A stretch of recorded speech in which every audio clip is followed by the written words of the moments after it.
Hello friend, नमस्ते दोस्तों। स्वागत है आपका फिर से अपने YouTube channel Priyas medicine knowledge tips में, जहां आप पाते हैं दवाइयों के बारे में संपूर्ण जानकारी। फ्रेंड, आज की इस वीडियो में हम सीखने वाले हैं काफ़ी ही यूजफुल मेडिसिन ट्रेनेक्साजेमिक एसिड के बारे में। हम जानेंगे ट्रेनेक्साजेमिक एसिड क्या है, इसका यूजेज क्या है, सब कुछ जानेंगे विस्तार से। इसका क्या कॉमन डोज रहता है, किस ब्रांड नेम से आपको ये मार्केट में मिल जाता है, और हम साथ में वीडियो के लास्ट में ये भी सीखेंगे कि इसका क्या साइड इफ़ेक्ट है और हम इसे किस व्यक्ति को नहीं दे सकते हैं। तो फ्रेंड, हम इस महत्वपूर्ण वीडियो पे हम सीखने वाले हैं। आपको वीडियो को अंत तक देखें।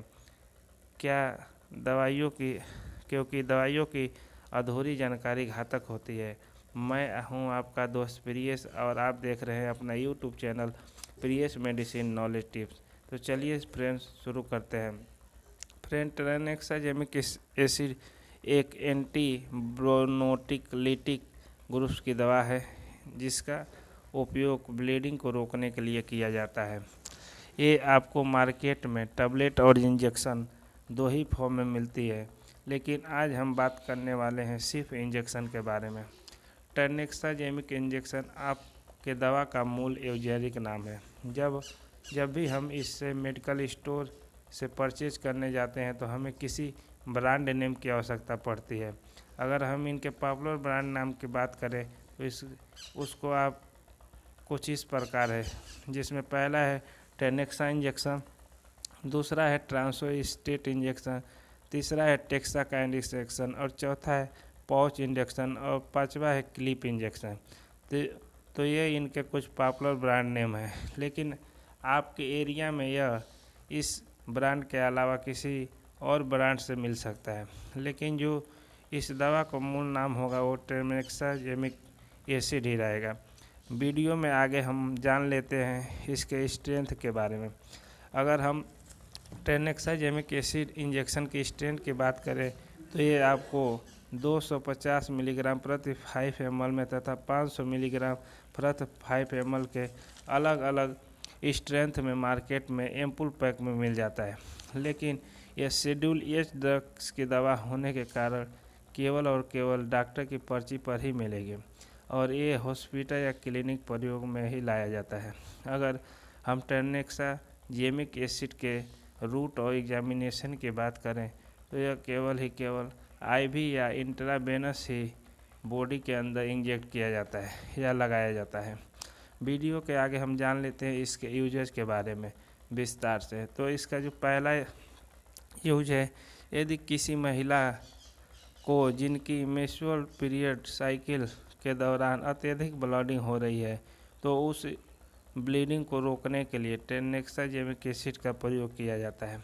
अगर बात करें इसके दूसरे उपयोग का, तो इसका दूसरा उपयोग, अगर कोई व्यक्ति जिसका एक्सीडेंट हो गया है और उसका बहुत ही ज़्यादा ब्लीडिंग हो रहा है तो उस ब्लीडिंग को रोकने के लिए किया जाता है। साथ ही साथ यदि कोई व्यक्ति जिनको पाइल्स हो गया हो, फिस्टुला हो गया हो या फिर बवासीर की प्रॉब्लम हो गया हो, तो जिसके उसको बहुत ज़्यादा ब्लीडिंग हो रही है तो उस ब्लीडिंग को रोकने के लिए भी आपको ट्रेनेक्सा एसिड का प्रयोग किया जाता है।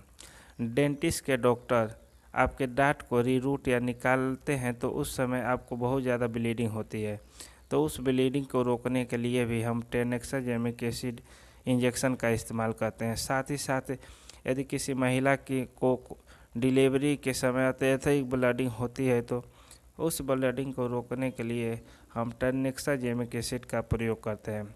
अगर हम इसके और यूजेज की बात करें तो कोई पेशेंट को सर्जरी हो रही हो तो उस समय अत्यधिक ब्लीडिंग हो रही है तो उस ब्लीडिंग को रोकने के लिए भी हम इसका इस्तेमाल करते हैं।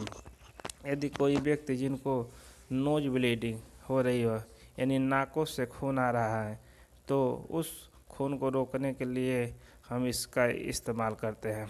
यदि कोई पेशेंट होमोफिलिया से ग्रसित है तो उसके अंदर कभी भी इंटरनल ब्लीडिंग हो सकती है, तो उस ब्लीडिंग को रोकने के लिए हम ट्रेनेक्साजेमिक एसिड का इस्तेमाल करते हैं। यदि हम ओवरऑल बात करें दोस्तों, हमारे शरीर में किसी भी प्रकार की इंटरनल ब्लीडिंग या एक्सटर्नल ब्लीडिंग हो रही है तो उस ब्लीडिंग को रोकने के लिए हम इसका इस्तेमाल करते हैं। अब यूजेज जानने के बाद हम जान लेते हैं ट्राइनेक्साजेमिक एसिड के डोज के बारे में।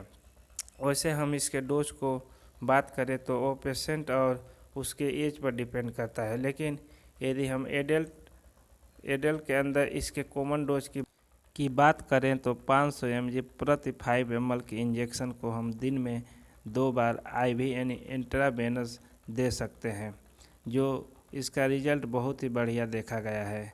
अब हम बात करते हैं इसके कुछ कॉमन साइड इफ़ेक्ट की। वैसे इसके कुछ कॉमन साइड इफ़ेक्ट है।